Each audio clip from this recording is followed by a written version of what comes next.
Einen guten Abend und ich bin wirklich sehr, sehr glücklich, dass wir heute sehr schön angefangen haben und ich bin immer noch so ein bisschen auch sehr berührt von vorherigen Lesung.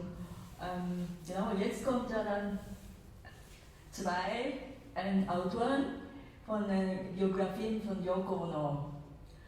Nicola Bardola aus der Schweiz und er lebt ja in München schon lange, ne? Ja, seit 40 Jahren. 40 Jahre schon, ja. Und fast wie ich. Ich bin schon kürzer. Hier. Und dann Donald Brackett aus Vancouver, aus Kanada. Und er ist auch sehr, er schreibt auch sehr viel Biografien von Rockstars. Neulich hat er dann auch über Tina Turner und auch Amy Winehouse und und dann von Yoko Ono, das ist ein sehr, sehr schönes Buch, ist dieses Jahr im Mai erschienen und April schon erschienen und auf Englisch und ich habe auch ein paar Exemplare dabei, also wenn Sie möchten, das könnten Sie dann hier erwerben und ich freue mich sehr, euch beide zu haben und ja, bitte dann, ich gebe euch dann sozusagen.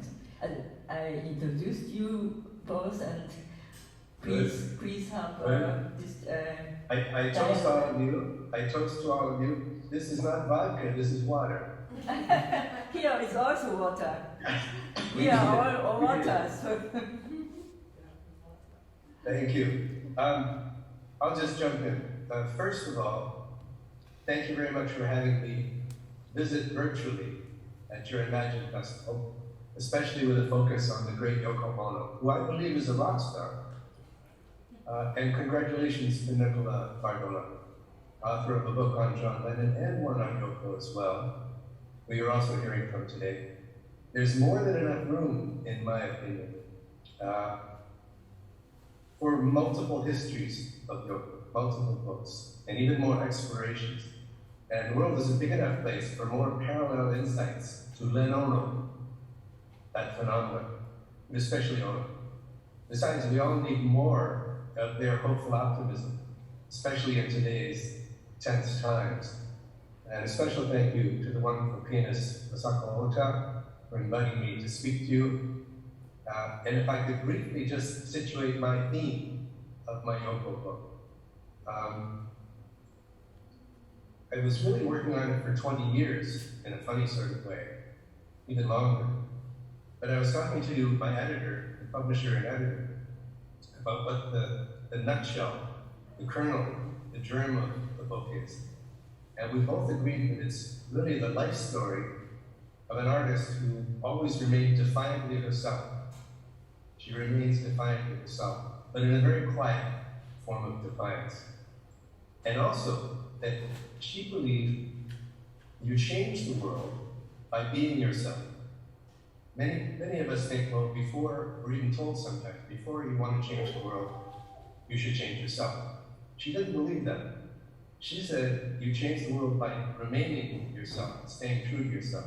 Mm-hmm. So just very briefly, a while ago, a few years ago, a very well-known art magazine asked me to review a big museum blockbuster exhibition celebrating 40 years of the art and social museum activism of this mysterious and undeservedly controversial Japanese-American artist Yoko Ono, who is everyone's favorite artistic innovator and sometimes pop culture interloper.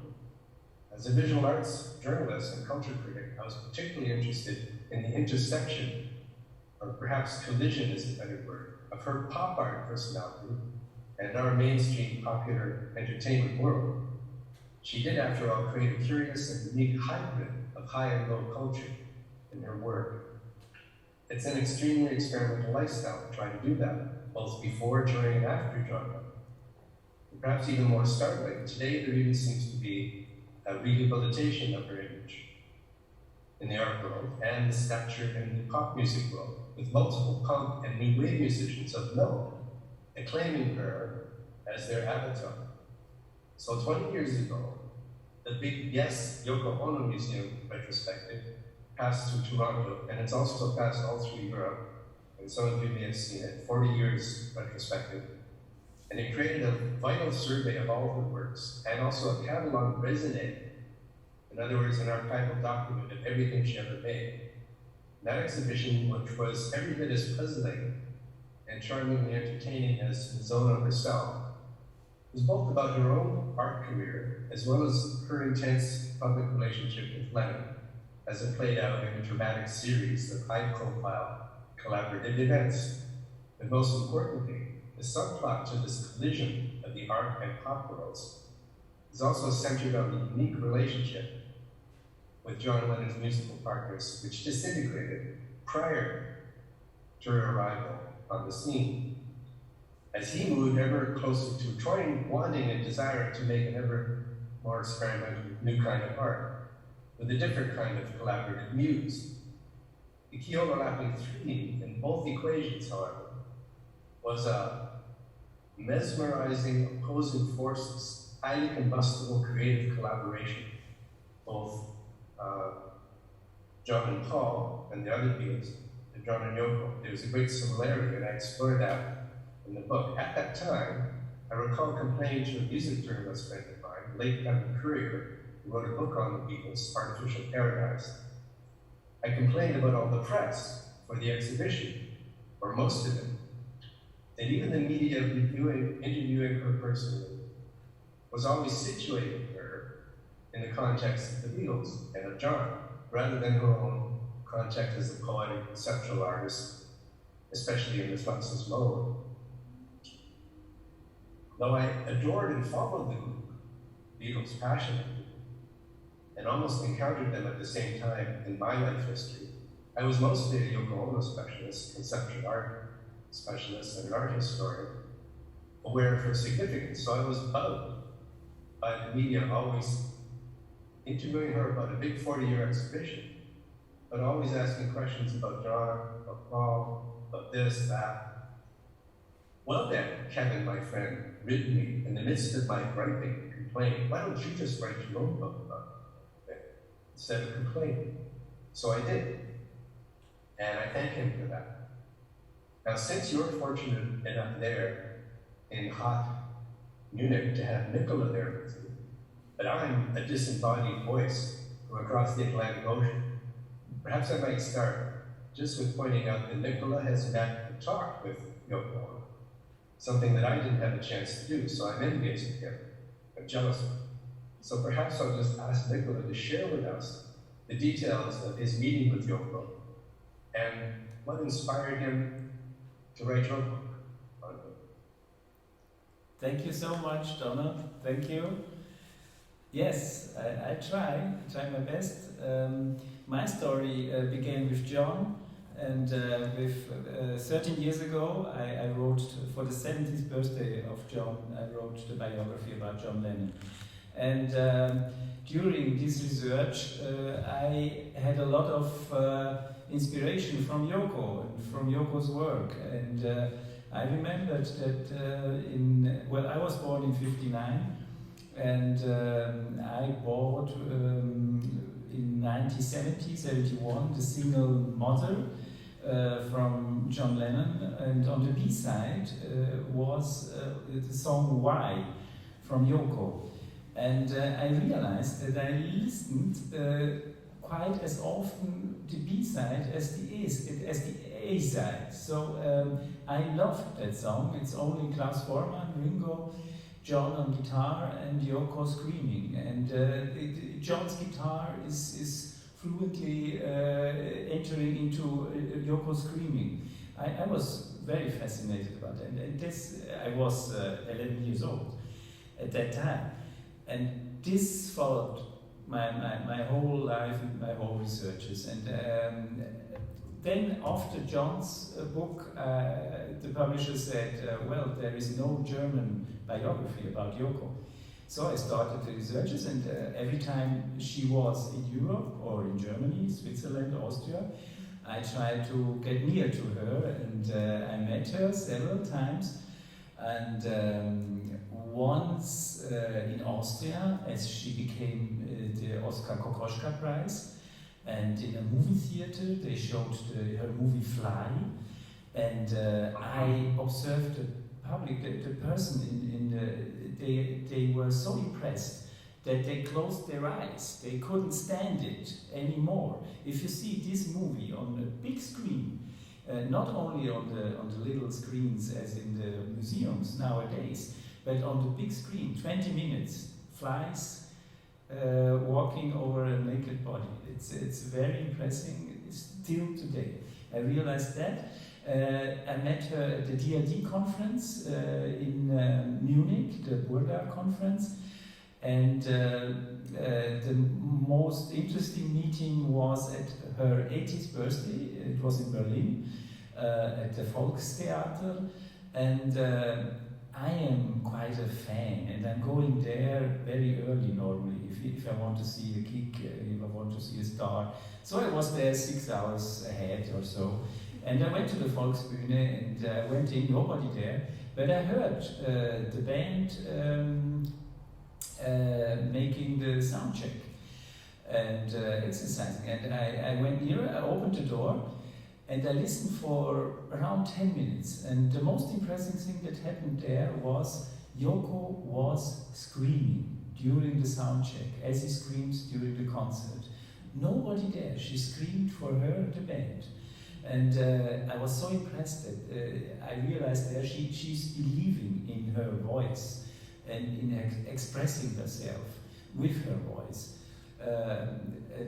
After it was an after-show party, and I was sitting there with Klaus Vormann, and she was coming to our table, and we talked. And I met her also before, but I never asked her as a biographer. Because I knew that she won't work anymore with any biographers. She made bad experiences in 1981. So she said she never will cooperate anymore with biographers. So I was there as a journalist, and but we were quite nervous as we published the biography, and her lawyer he is still her lawyer, I think, Jonas Hertzman, and we sent to him the manuscript. He wanted the first 30 pages into English translated and the rest in German. And then after 1 month, it came, go, it's okay, you can publish the book. So we were happy, and we wrote back, well, does that mean this is the first authorized biography about Yoko? And he answered suddenly, no, you can't make any publicity with that. You can publish it, and it's okay, but it's not authorized in this. I don't know, how did you deal with this question, Donald? I avoided that question. Okay. Because I knew from the same kind of experiences, from multiple encounters that other journalists had had, and I was also nervous, like you. By the way, I'm also jealous that you met Klaus Vormann. I'm extremely fond of him from the Revolver days, many years ago. But yes, I decided to take a chance, and as an art critic, I was hoping that the end result would be acceptable, because it was almost as much about her art, or maybe even more so, because my book is divided into 3 parts. 33 years before she met him, that whole period in Tokyo and New York, growing up. In fact, my book starts before she's born, with her legendary family and a relative who in the 8th century was a Zen monk and started a revolutionary kind of Zen sect. And then eventually, very early in her childhood, goes to her first husband, Toshi, and eventually with her second husband. But the second part of the book is 1966, when she meets John. But even then, I'm constantly telling that part of the story through the perspective of an artist named Yoko, who was a conceptual artist. So everything that happens with her peripheral relationship, even though she seemed very central, always there with the Beatles, was always told through the eyes of a person who is a very accomplished and senior, by 10 years maybe, older than him and the Beatles, 8 years. So, in a way, it was still only about Yoko. And it just happened to be about her husband, who just happened to be John Lennon. And after his passing, again, it's only, the third part of the book is only about her. But it's interesting, although I didn't have a chance to meet her, I did have a rather unusual telephone conversation with her, which I've never forgotten. It's 20 years ago now, because it was 2002, at that exhibition I mentioned, that I wrote the review of, the Yes, Yoko Ono show. And there's a piece in that show called Telephone Piece. You probably know this. And we're all, a friend of mine and I, that I've known for many years, in fact, he's the one that introduced me to her music. He was British and used to get British pressings of all the Beatles records. And then he started getting European pressings of Yoko. And he's the one that first played the Plastic Ono Band to me in 1970, and Fly, and the two 1970 albums. And I was with him at this concert, felt like a concert, this exhibition. And there was a piece on a pedestal. It was basically a black rotary telephone, totally normal telephone. It's called Telephone Piece. And there's a label there, just like in a museum, except it also looked like what you'd see in a museum in the corner where a security guard might be with a telephone, right? And everybody was wandering around. And I noticed that Telephone Piece, 1966, big year in her life. And every so often something happens in this traveling exhibition. And it happened just at that moment when I was standing right next to this telephone. It rings. And everyone sort of looked over there, the telephone was ringing. I happened to be standing there, and my friend looked at me and he thought, "You're not going to answer that, are you?" And I said, "Well," I picked it up. And because it said Telephone Piece, 1966, I picked it up. This was to me karma, being there at that moment. Because another group of people formed around and thought it was a little odd that somebody picked this up because who are you? And I said, "Hello." And a woman's voice, in a very quiet voice, said, "Hello, where are you?" And I said, "I'm in Toronto, in Canada." And she said, "Are you in China?" And I said, "No, I'm in the Art Gallery in Ontario at the exhibition of your 40-year retrospective, Yes, Yoko Ono." And she said, "You're not in China." I said, "No." She said, "I'm not in China either." I said, "Oh," and I was nervous, as nervous as you were actually meeting her, because I realized I'm accidentally participating in one of her performance pieces. Great. Without really realizing, until that moment, when she started asking strange questions. And it was very slow and calm, and even though I was nervous, she said, "You're not in China either." I said, "No, I'm at your exhibition with the Telephone Piece from 1966. She said, "So, I'm not in China and you're not in China." I said, "No." She said, "So we're both in the same place."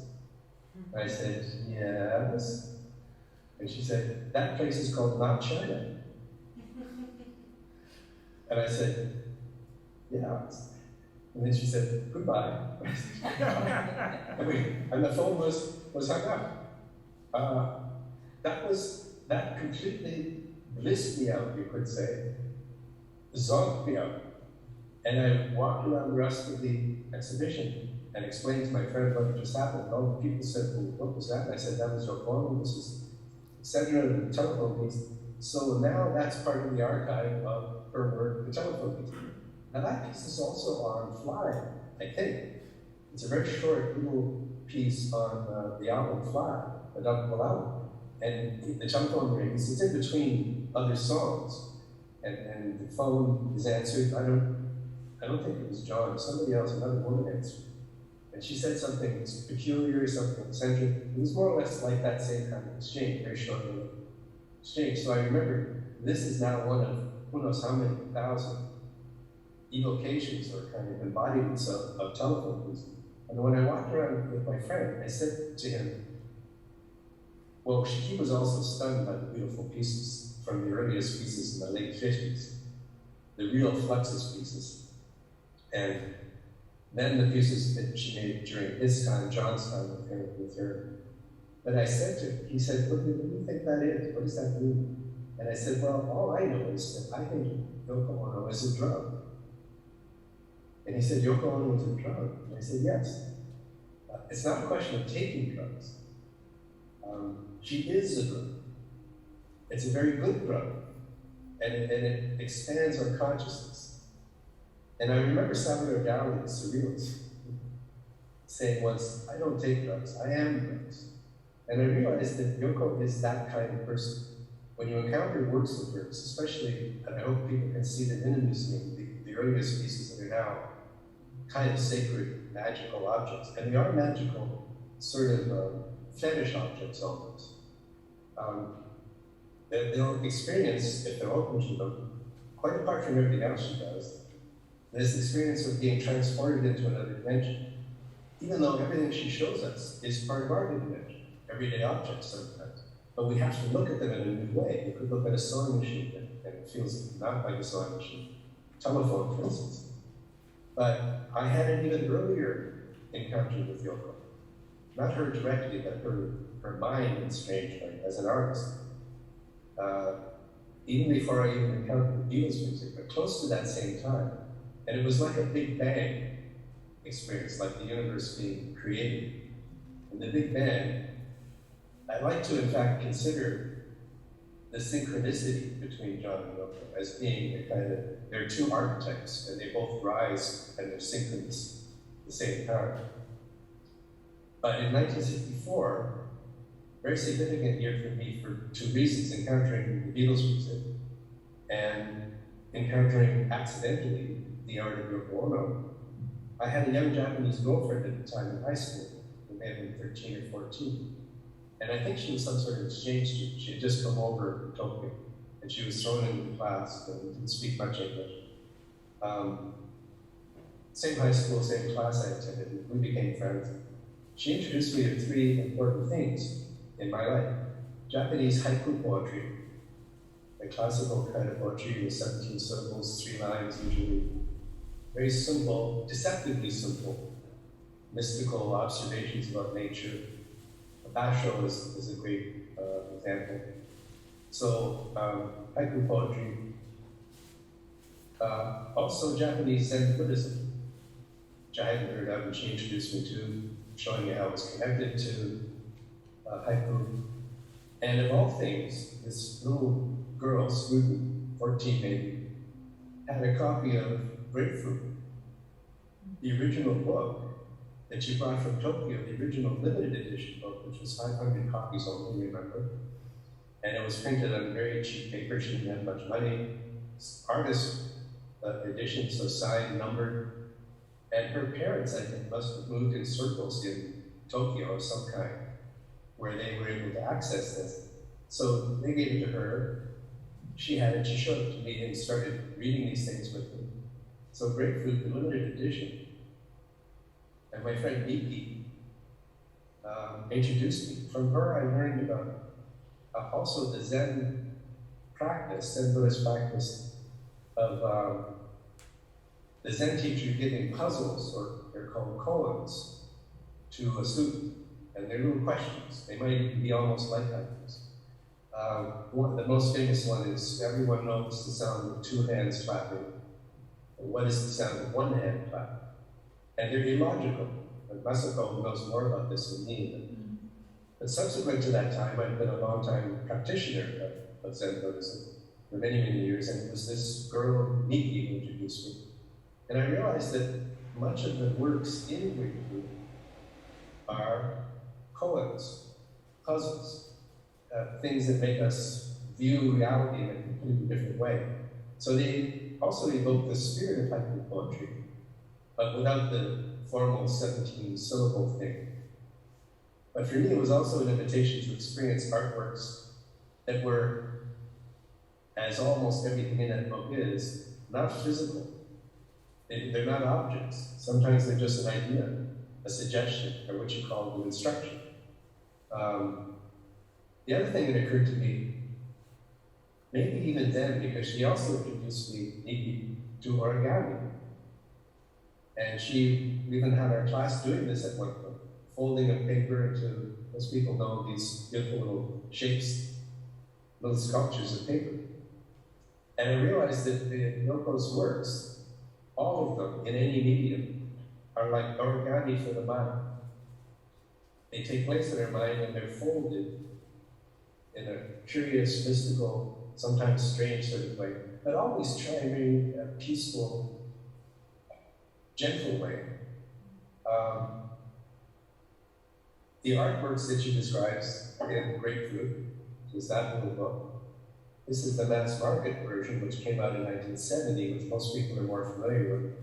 And I believe that this was done with a yellow, bright yellow cover, because by 1970, people in England in particular were defacing posters of her, throwing yellow paint. And we know what that means. It's a kind of racist slur. But I think she and John, who by this time they were together in 1970, brought this out with a yellow cover. So all of the artworks in there exist only in the mind of the beholder. And we know that people are used to hearing, well, the beauty in artists and Gaiety. Well, Yoko was saying actually everything is only in the mind of the beholder.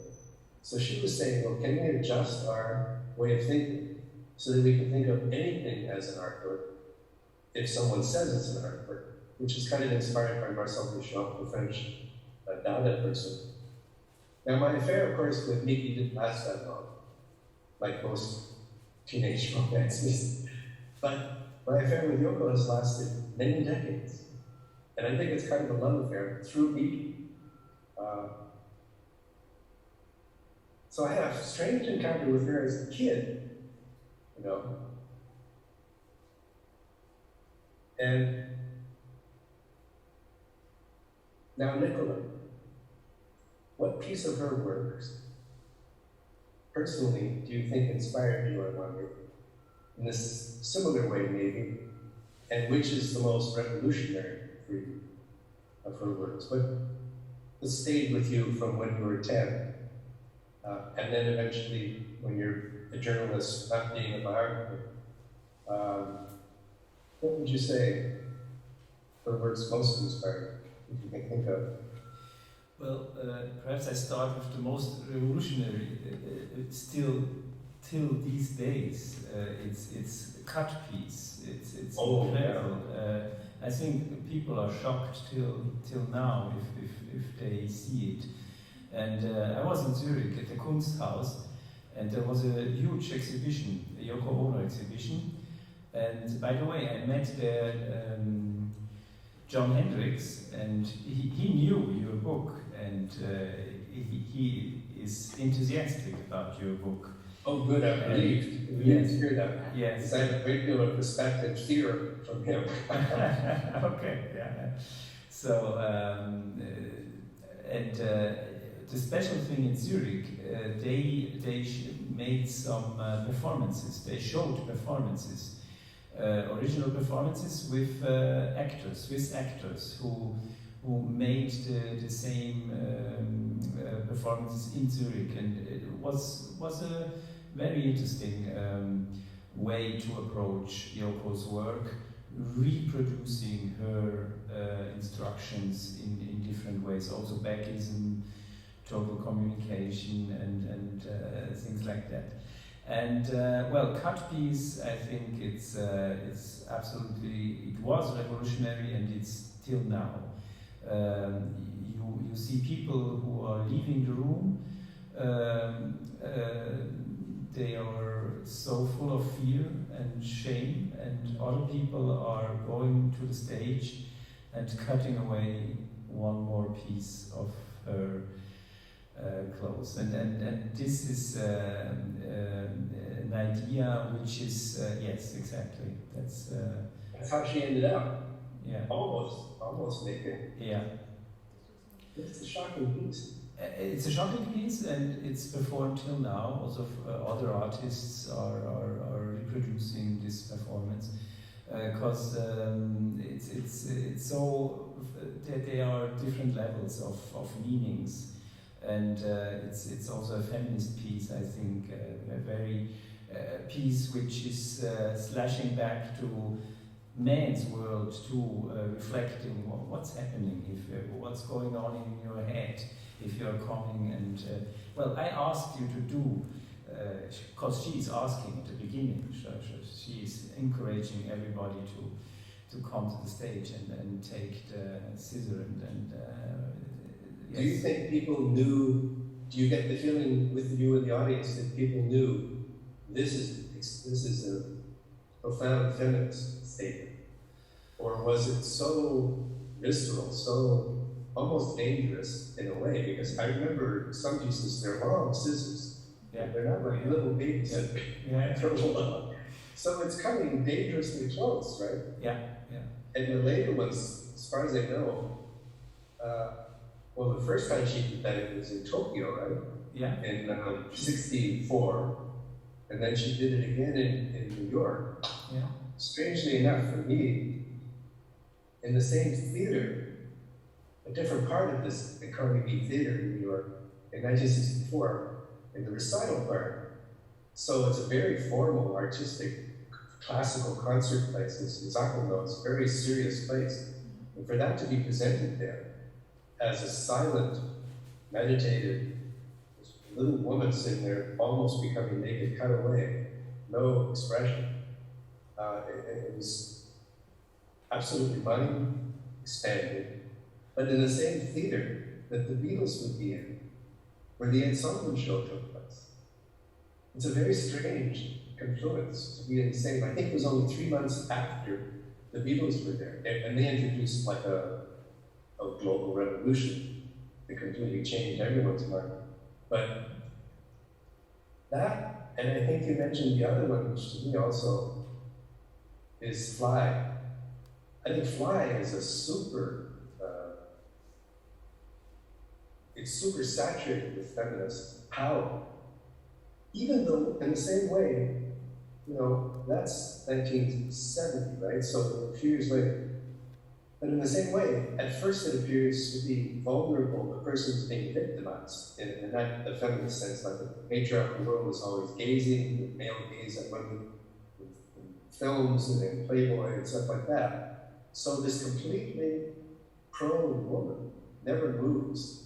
You don't even know if she's alive, right? There's no, that really had a huge impact on me, especially when you had close-ups of the Fly walking around your earlobe, and it was almost unnerving. It almost makes you faint in a strange little way.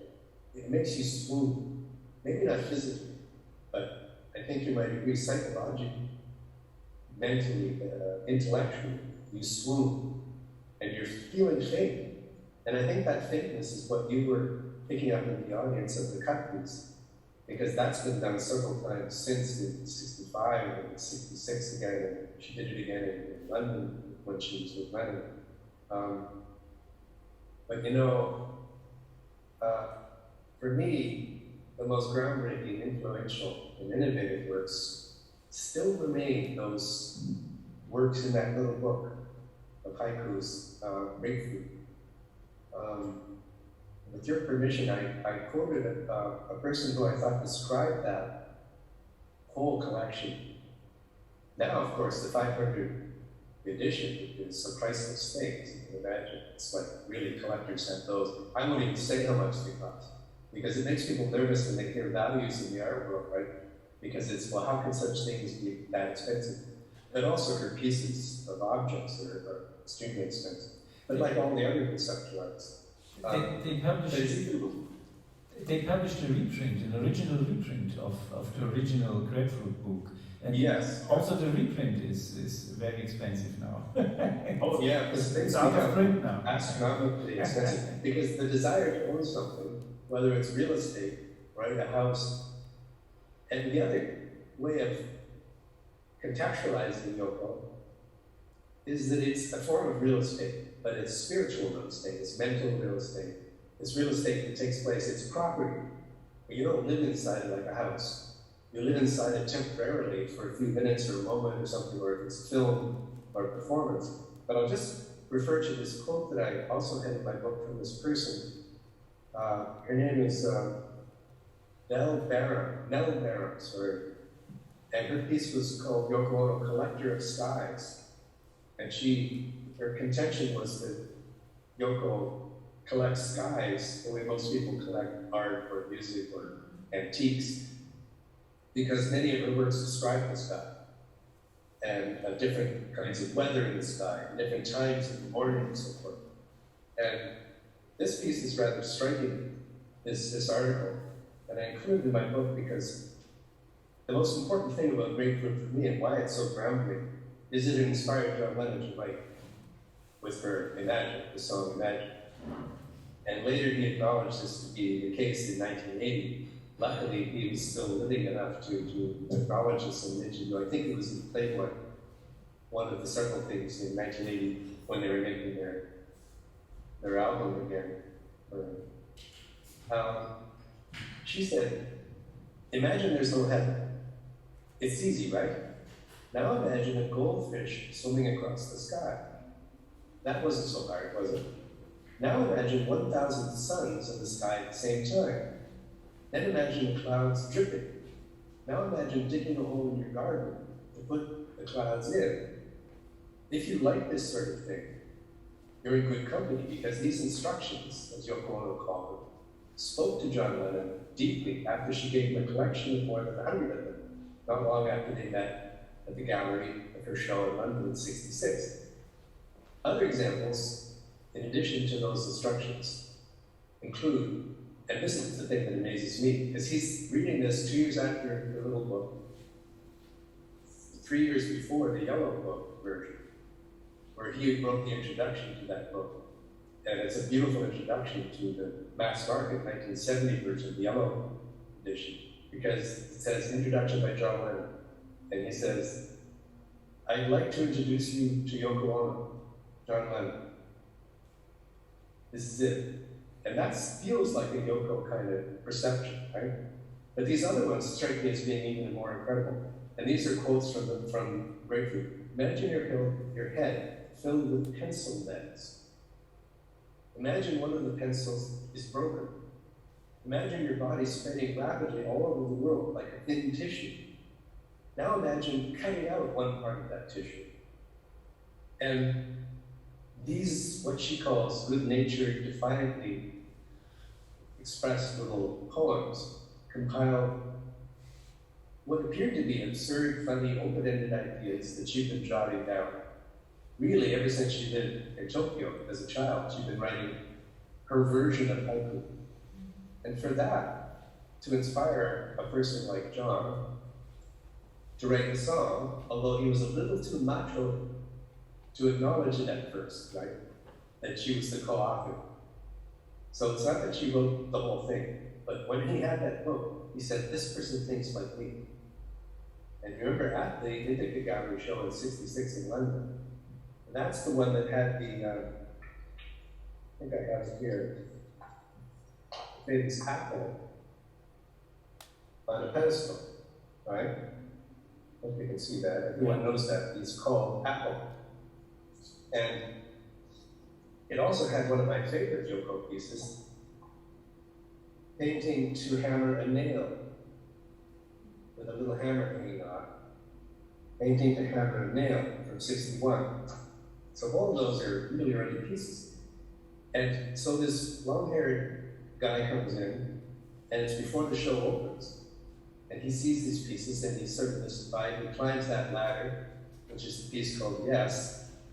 And he goes up the ladder, there's a little magnifying glass, and your audience will know this, if being Yoko lovers, little magnifying glass, and they look, trying to steady themselves on the ladder, and they see a tiny little piece of paper that says yes. That's it, sealing the piece, yes. So he climbs up, and he's kind of transported, the way I described it, one gets transported. And he came down and he commented to, I think, one of his gallery friends, Robert Frazee, that I was afraid he was going to say, go to hell, do some kind of violent remarks. but he was struck by the gentleness of making somebody climb the ladder and then say yes. So he walked around the rest of the show with that yes in his mind. And then he came upon the hammer and nail painting, which he calls a painting, and therefore it is a painting. It doesn't have paint. But it had no nails at that point, maybe one. And so he thought, well, let me just try this out. And she said, no, you can't do that until the opening, because then everybody's going to come in, they can hammer and nail. And the beauty of her work is that it's participatory. So everyone who makes something is a co-author with her, a co-artist. And interactive art wasn't really known much at all then, like where you interact and the audience actually participates in making the piece finished. And it doesn't really exist until you finish it either in your mind or in a physical way. So you can't do that. And he said, well, how about if I hammer an imaginary nail in, and I pay you, because you had to pay 15 pence or shillings, whatever it was, to do it. And the audience would eventually, at the gallery opening, each pay 15 pence or shillings, and they would get to hammer a nail. And they owned, in a way, that piece, that moment. And she was stunned, because she didn't know him. And this guy out of nowhere says, well, can I hammer an imaginary nail? And I'll give you an imaginary bit of money. And she was, I think she started to flutter at that point, right? That was stunning. And what she didn't know, of course, was that at that stage, I think it's, by all accounts, it's been corroborated that he was coming down from a 3-day-long LSD trip. So his encounter would have been quite transcendental, literally. And he was in a state of mind coming down from the exuberance of a trip, but he was able to conjecture. He didn't know her grapefruit book at that point. He didn't know about her interest in imagine this, imagine that. But it just came to him. Well, he thought he was just being cheeky like John Lennon often was, right? Oh, I'll just joke around and I'll hammer an imaginary nail. And I think that had a profound effect on him. What didn't have an effect on her so much was when he left and saw the Apple piece, and we know what's coming. Yes. He's thinking, well, I'm John Lennon. I'm just going to pick this up, and he took a bite of it. She was horrified at that, because she just looked around and said to the gallery people, who's he think he is? And they told her, this is the part that's a little bit hard to believe, but she says it's true. Well, who's he think he is? Well, that's John Lennon. He's one of the Beatles. And she said, oh, really? No, I didn't know that. And she just casually, so we don't know whether she was being charming, funny, disingenuous, or just joking. But I have no trouble believing that she may not have known, apart from the word being hearing about it, because I don't think she listened to, well, the music at that point was only a few years old. But she had to replace the apple, because the apple was supposed to sit there and slowly deteriorate. Yeah. You know, and that for me is also the power of the work. If people are puzzled by why an apple is on a pedestal, I'm puzzled by why they don't think, well, all of us are kind of eventually going to fall apart.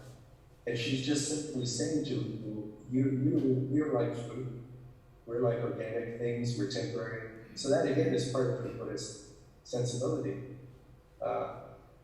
Those things have never left me. Very powerful. I wish I had a copy of the 500 edition of Yoko's Grapefruit. I won't say how much it's worth, but it's worth more than most people's houses, let's say, so many times. But, and you know, the other thing I'm curious about, Nicola, since you've approached both these artists, you must also feel that there's something shared in their sensibility. The way they approached making their art. One is music, one is objects, and eventually music. But how you would compare and contrast their collaborations, their partnerships. Why it was so easy for him to enter into a liaison with her. Apart from the fact that at that point she was rather compelling, very beautiful. A beatnik kind of looking woman, always in black, long black hair. I found her quite gorgeous and mesmerizing. And I think Lennon did too. But what was it in their personalities? Is there anything in common between, as a Lennon specialist, John's partnership with Paul and John's partnership with Yoko? Different, but how similar?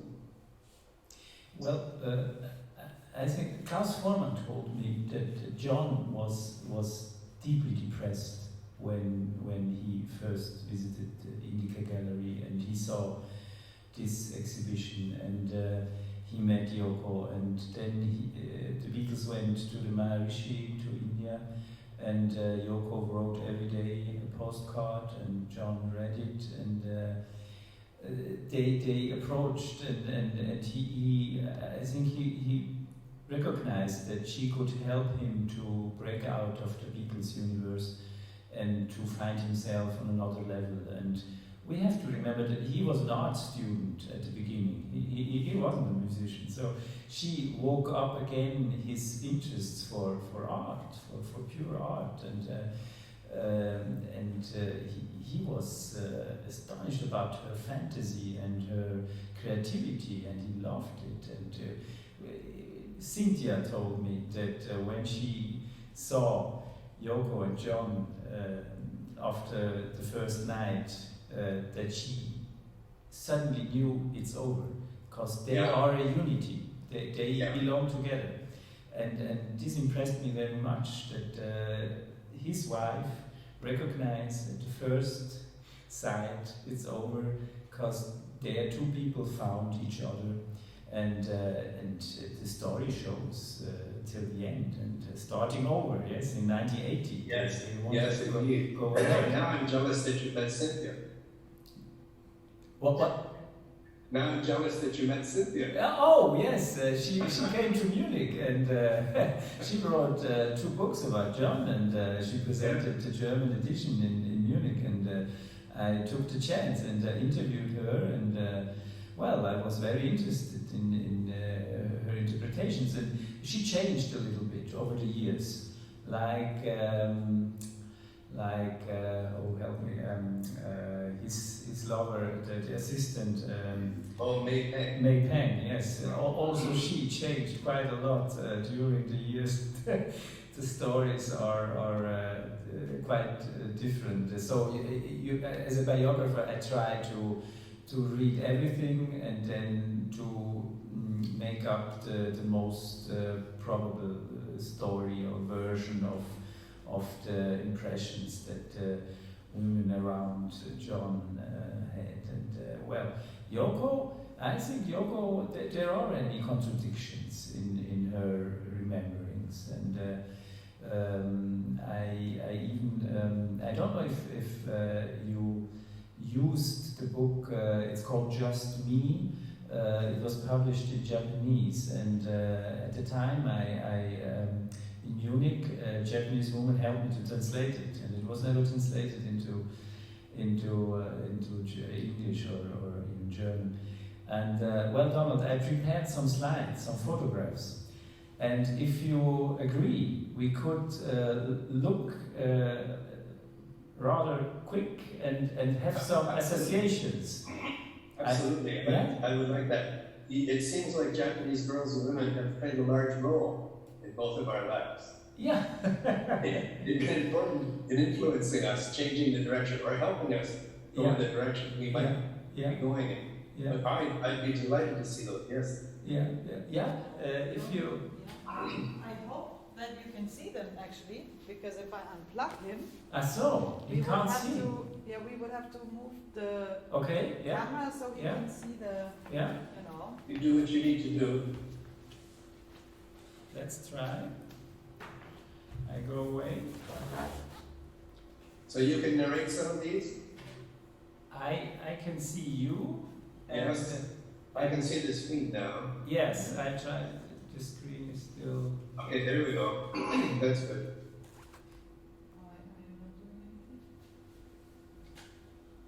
Now these are from the book Just Me? It's quite a... So this was the...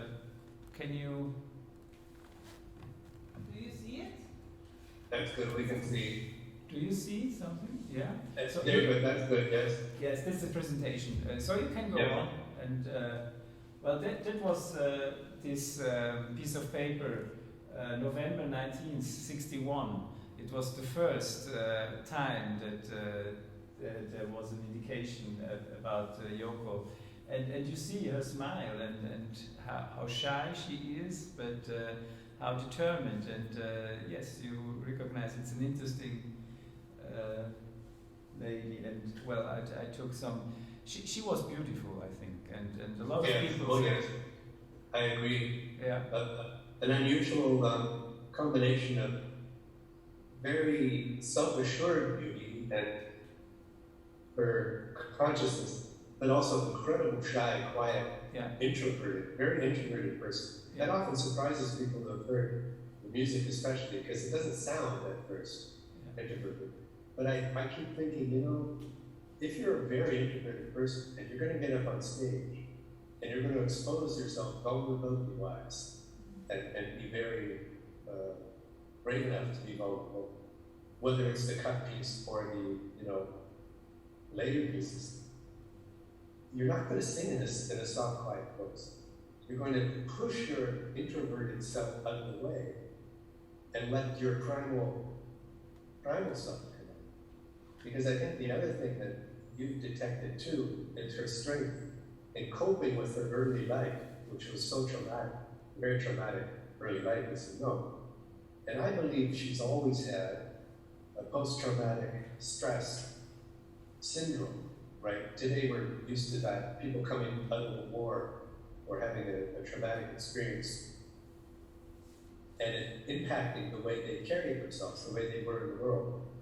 And I think what you're pointing out is this power that she had that emerged right through the shyness. It shoved the shyness out of the way. And she said, no, I'm going to be a famous artist in New York.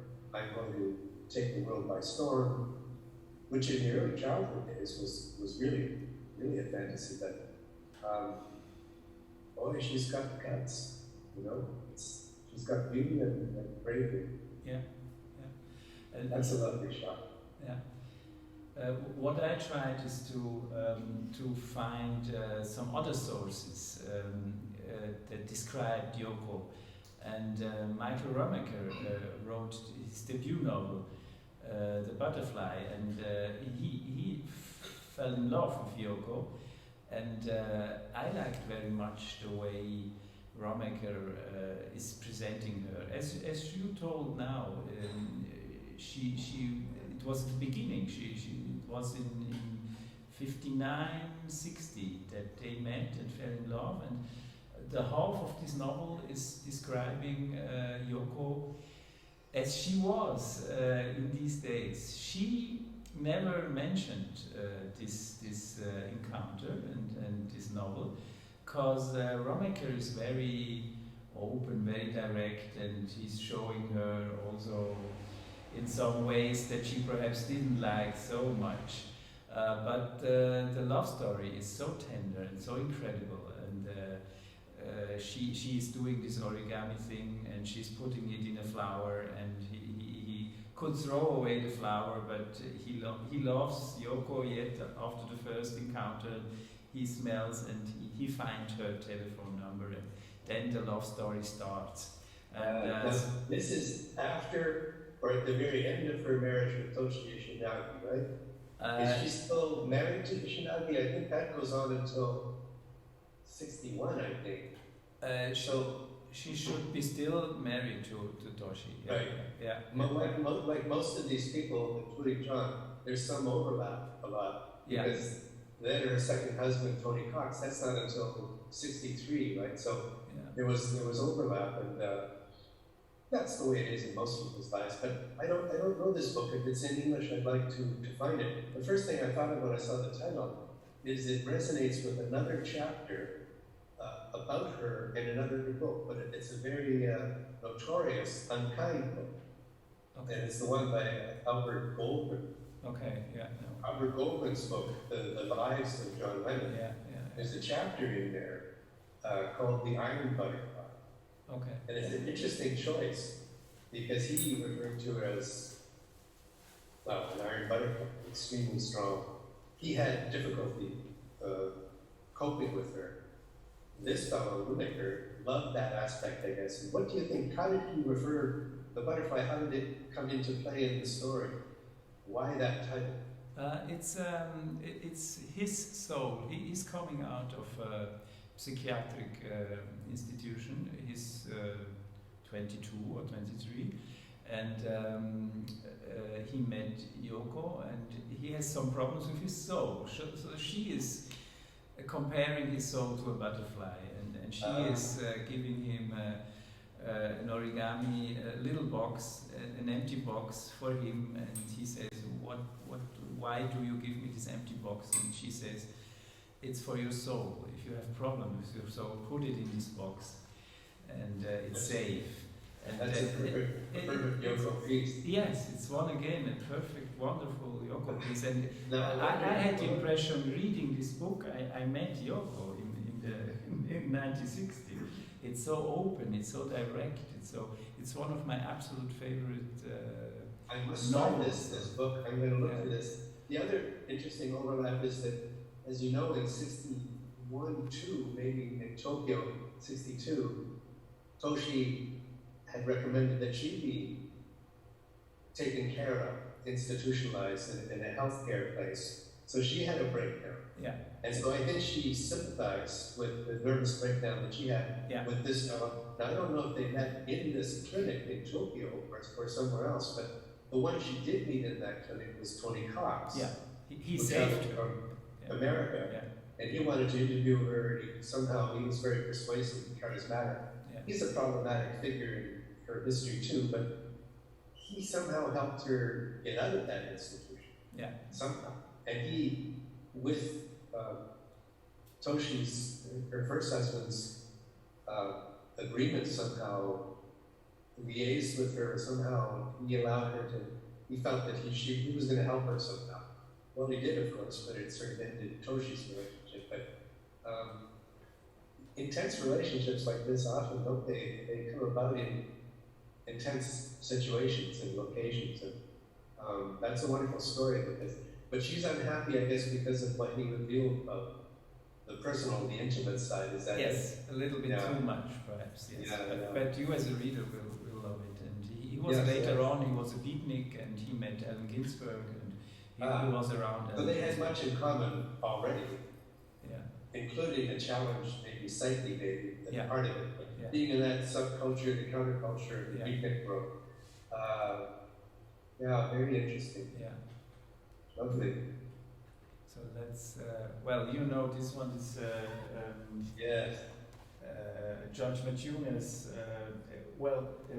The diagram says Yoko Ono. In case you cannot figure it out, so I always ask which are the letters, and the last letter found is the N. I think, like N from Ono, because the other parts are.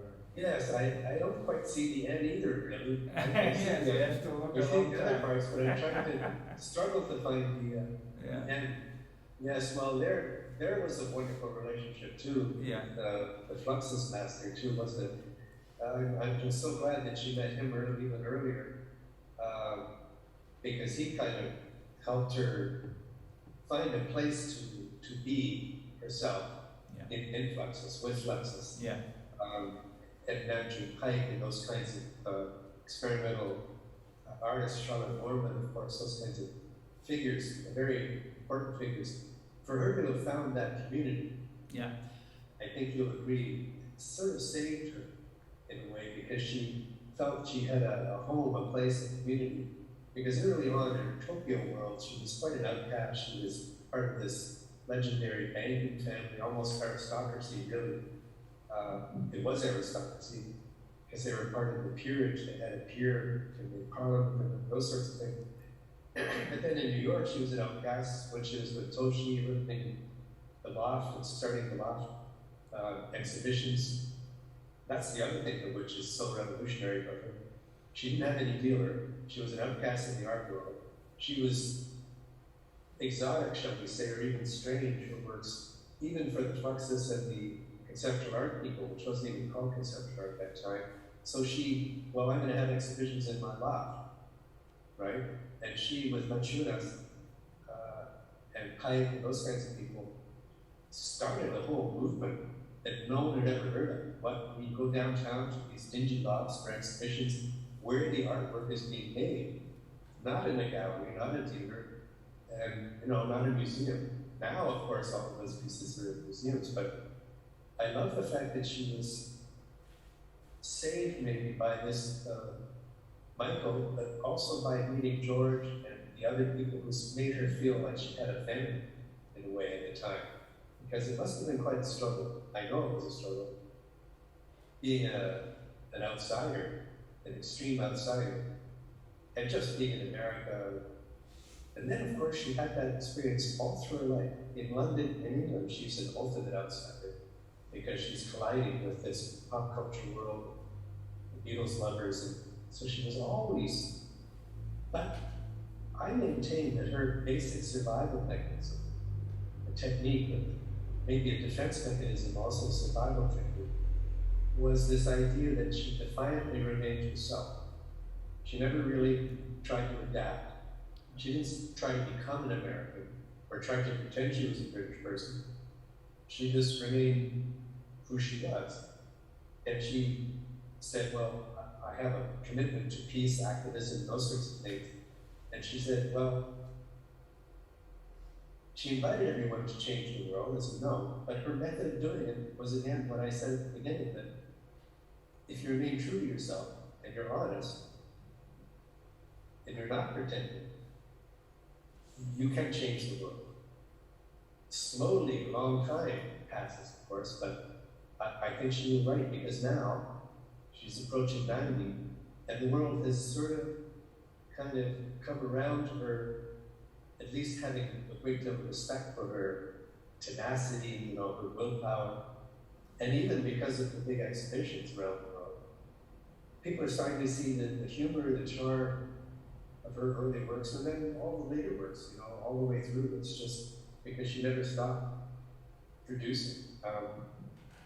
So I think she was very fortunate to encounter these kinds of people, especially the Fluxus family. That's a marvelous diagram. I still can't see the end. Really? Outside Sure. lines. Making outside lines. The left one, outside, then the diagonal, and up again. Oh, It's an L. okay. Well, once your mind can see it. Well, that's a classic sort of Ono Fluxus diagram too by George.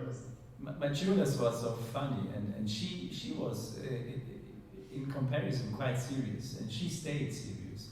She made Fluxus, but quite a serious version of Fluxus. Yeah, Machunas always. You and I, lovers of Yoko, can find charm and humor in her work. Yeah, sure. Especially the grapefruit pieces, but very, very serious. Heavy. She's so heavy. She's so As heavy. the song said, for sure. Well, with John Cage and Peggy Guggenheim in Japan, so we have to realize that long before John, she was an important person Oh yes, in the absolutely. world of arts. Yeah. So important. Cage was kind of like an elder to her, like a mentor and an uncle in a way. Yeah. And the other figure would be Marcel Duchamp, the French artist who was still alive in 67, 68, I think. But Cage, for sure, his music is very much like the imagined pieces, the thinking pieces in Grapefruit, and also all of Fluxus. Yeah. Technically, he wasn't really a member of Fluxus, was he? Yeah. Oh, that's one of the strangest films ever made. I'm surprised. I took all the material I could find also around, so to realize how Yoko was in real life was to look at this very strange movie, and you have this. She's a very bad actress, so she it's not. But there are some scenes where you think she is herself in this moment. She forgets the camera, and I love. I have only seen one scene it's fairly rare, I think, and it's kind of an ultimate B movie. It's like a C or a D movie. Yeah. It's sort of a science fiction movie. It's fascinating. It's sort of mesmerizing, but I saw her running across the street, and I think she was hit by a car or something. It's a rape story. So she's running away from drug dealers, and yeah. Did you say a rape story? Sorry. Rape. She's getting to be raped. Yeah. That's very interesting when you put that in the context of her film later. Yeah, exactly. Yeah. The '69 film. Yeah. With John, it was her film. And I knew a person who was the cameraman, he was a British guy, had a studio across the hall from me a few years ago. And he was her cameraman in that film. And I think originally it was called Chase. Chase, and then in parentheses, rape. Yeah. And I think that's the other work of hers that is so profound to me, because that was visionary. That was so far ahead of its time. Because and I hope people can Google it, look up Rape Chase from '69, Lennon and Ono, because they were both participants in that. But if you think about it, and you know this, it was a vision of some future time when the media is going to stalk people, stalk us. Yeah. And there was no social media at that time. There was no internet.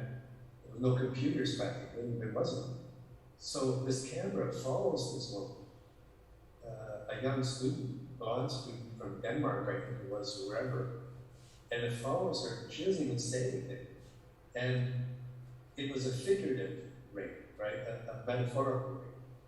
In that film, she was actually victimized, but she was this actress, wasn't a real actress in the Chase Rape, 1969, which I think maybe is 4 years after this. Was this like 65 or something? The movie was 62. 62. Yeah, so that's like she's sorry, 65. Yeah, 65. Yeah, this movie said it was 65. Yeah. Right. So that is a victimizing film. So it's a feminist story. Although it's so strange, Satan's head. What does it mean? But Chase, if people watch it, I think it's only about 16 minutes long or something. But it's been all sorts of around the world in festivals. For it to be stalked by a camera, by a stranger, a group of 3 men, I think a cameraman and 2 others holding, the boom and stuff. And she's following. She keeps on looking around. What do you want from me? And she's followed right up into her apartment in that film. Yeah. And they keep filming her, even though she wants to be left alone. Yeah. And that strikes me as being a strange metaphor for feminism, but also like 40 years ahead of time, that the media would one day victimize us, could make people could ruin people's lives, and could expose people and stuff, and everybody could watch something. Like, in other words, to me it was a vision of reality TV. And I mentioned this in my book. I'm stunned that she would make something about, it was reality TV. No one knew what to call it at the time. There was no such thing. Didn't that just come about in maybe 1990, the end of the 90s or something? Like Survivor and those things were the first reality TV. Yeah. But this is the nature of how visionary she was. Yeah. Yeah. She wasn't, imagining, to use her term, some future like Margaret Atwood did about a world, the Handmaid's Tale world. She didn't set out to do that. She was just expressing something from deep in her. Hara, I believe is the word, or the Japanese hara, her center of what it is to be victimized. And of course, now when you look back at John and Yoko's life together, they were constantly stopped because of the fame, the controversy. And I think she was always the innocent victim, because he was so insistent that she be everywhere he was. But we know that that's due to some of his insecurity. They were getting close to the marriage now. Yeah. Yes. The fusion of the... But isn't it odd that because of this, she has this shyness and vulnerability, and yet they publicize their marriage so vividly. Gibraltar, the island, the album about the wedding, and little souvenirs. Yeah. And I love this one too. That's beautiful. That's the Short therapy. hair That's 1970 when they went for the therapy. That changed their whole viewpoint.